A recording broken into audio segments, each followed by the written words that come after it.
Now let's go ahead and take a look at Audition in Final Cut Pro X. This is basically for swapping out different instances of lines and works really well considering for us we already have our line string outs over here in keyword collections. So let's say this middle line right over here.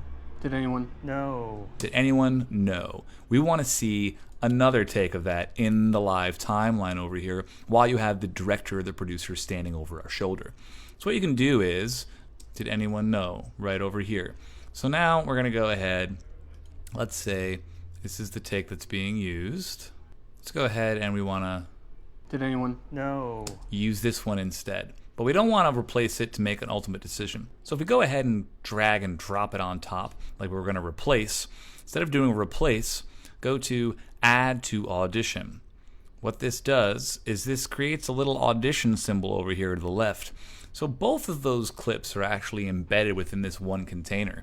And if we right click down over here and go to Audition, you can go Open Audition, or you can simply hit Y on your keyboard to toggle it on.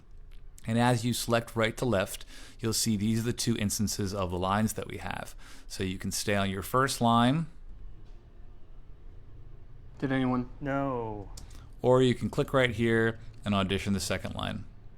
Now when you finally decided on the one that you want to use, simply go here, finalize audition, or you hit Option Shift Y for the keyboard shortcut.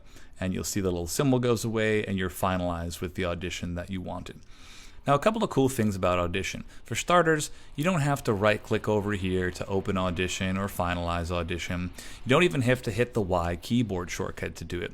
But you can rather click on this little icon right here and that will toggle open your Audition browser.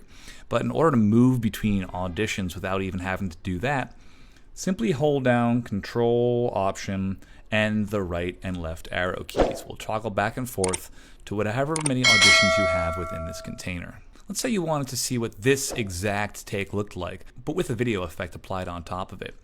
Go up over here into our video effects. We'll go into basics. How about crisp contrast? If you drag and drop this onto your audition over here and hold down the control button, it automatically creates a new audition clip for you with that effect applied to it.